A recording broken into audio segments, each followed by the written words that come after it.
আসসালামুআলাইকুম বন্ধুরা, কেমন আছো সবাই? নিশ্চয়ই ভালো। টেক সলিউশন বাড়ির পক্ষ থেকে আন্তরিক শুভেচ্ছা অভিনন্দন। আমি শাওন আবার হাজির হলাম নতুন ভিডিও নিয়ে। তো আপনারা সবাই জানেন যে এসএসসি রেজাল্ট 2020 অলরেডি পাবলিশ করা হয়ে গেছে। তো আজকে কথা বলবো যাদের রেজাল্ট পাবলিশ হয়েছে কিন্তু আশানুরূপ অনুযায়ী রেজাল্ট আসেনি, তারা কীভাবে বোর্ড চ্যালেঞ্জ করে রেজাল্ট পরিবর্তন করবেন এবং সম্পূর্ণ নিয়মাবলী আমি বলে দিচ্ছি। তো অবশ্যই ভিডিওটি মনোযোগ সহকারে দেখবেন, কারণ এটা খুবই গুরুত্বপূর্ণ। কোনো বিষয় ভুল হলে আপনার রেজাল্ট পরবর্তীতে আপনি চাইলেও পরিবর্তন করতে পারবেন না। এটা সুযোগ একবারই আসে এবং একবারই আপনি ট্রাই করতে পারবেন। তাই খুব মনোযোগ সহকারে ভিডিওটি দেখুন। ভিডিওটি আমি সকল প্রসেস বলে দিব এবং সকল প্রসেস আপনাদের দেখিয়ে দিব। আপনারা ওই পদ্ধতিতে ট্রাই করবেন এবং আপনাদের যাদের পরিবর্তন হওয়ার দরকার কিংবা বোর্ড থেকে ভুল হয় তাহলে অবশ্যই চেঞ্জ হয়ে যাবে। তো চলুন শুরু করি। তো সকল বোর্ডের ক্ষেত্রে নিয়ম একই। আমি একটি বোর্ডের নিয়ম দেখাবো, বাকি বোর্ডের সকল নিয়ম এক, নিয়মের কোনো পরিবর্তন নেই। তাই একটা নিয়ম ফলো করলে বাকি সকল বোর্ডের ক্ষেত্রে একই নিয়ম চলে আসবে। তো স্ক্রিনে একটা ছবি দেখতে পারতেছেন। এই ছবিটি আপনার চাইলে প্রথমে স্ক্রিনশট তুলে নিতে পারেন। সবাই স্ক্রিনশট তুলে নিন।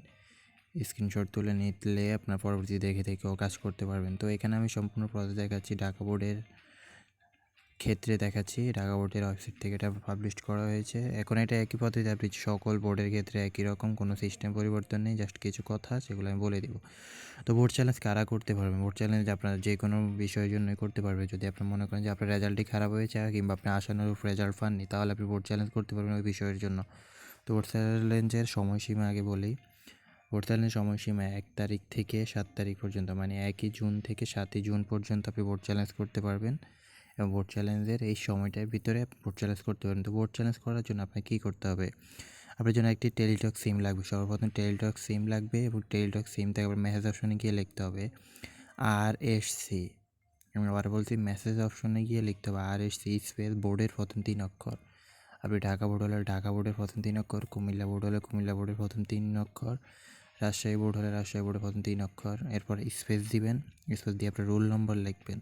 এরপর স্পেস দিয়ে বিষয় কোডটা হচ্ছে আপনি যে বিষয়ের জন্য মূলত চাচ্ছেন যে আমি এই বিষয়ের জন্য চ্যালেঞ্জ করব, তাহলে ওই বিষয়ের কোডটি লিখবেন। এরপর সেন্ড করবেন 16/2/22।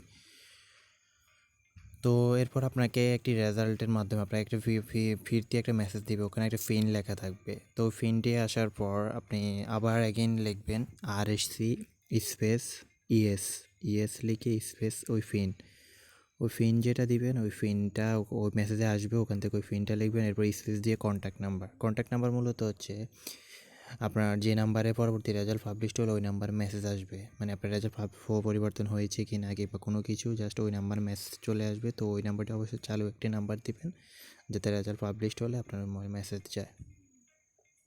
তো এই নিয়মটা খুবই সোজা। এবার আসি এটা কত টাকা করে লাগবে এবং কী প্রসেস, কিছু বিষয় যেটা খুবই গুরুত্বপূর্ণ। তো এটা মূলত প্রতিটা বিষয়ের জন্য আপনাকে 125 টাকা করে লাগবে।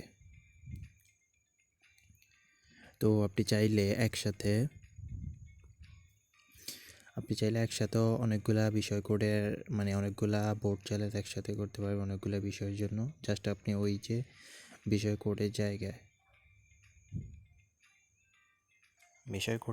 আপনার বিষয় কোডগুলো একটা পর একটা কমা অনুযায়ী লিখবেন। যেমন 101, 102, 107, 108 কমা দিয়ে লিখবেন, তাহলে একসাথে আপনি একই মেসেজে 4টার জন্য অ্যাপ্লাই করতে পারবেন। আর বাংলার ও ইংরেজি এই দুটো যেহেতু পত্র একই, তো এই দুটো পত্রের জন্য আপনাকে একসাথেই মূলত অ্যাপ্লাই করতে হবে। এই দুটো পত্র আলাদা করা যায় না, এটা দুটো পত্র আপনি একসাথে করতে হবে। বাংলার জন্য করলে বাংলার প্রথম পত্র দ্বিতীয় পত্র একসাথে, ইংরেজির জন্য করলে ইংরেজি প্রথম পত্র দ্বিতীয় পত্র একসাথে করতে হবে এবং প্রতিটি পত্রের জন্য 125 টাকা করে কাটবে। এভাবে আপনি যে কোনো বিষয়ের জন্য করতে পারবেন। প্রসেস খুবই সোজা। কেউ যদি এরপরও না পারেন তাহলে আমার সাথে কন্ট্যাক্ট করবেন, আমি আপনাদের বোর্ড চ্যালেঞ্জের বিষয়টা করে দিব। তো আমার সাথে কন্ট্যাক্ট করবেন, আমার ফেসবুক আইডি দেওয়া আছে ডেসক্রিপশন বক্সে, ওখান থেকে সরাসরি ফেসবুকে নক করবেন, আমি আপনাদের ওই বিষয়টা বিস্তারিত হেল্প করব। তো ধন্যবাদ সবাই, ভালো থাকুন, সুস্থ থাকুন, টেক সলিউশনের সাথে থাকুন। কোনো কিছু সমস্যা হলে কমেন্ট সেকশনে জানাবেন আর ভিডিওটি ভালো লাগলে অবশ্যই লাইক দেবেন।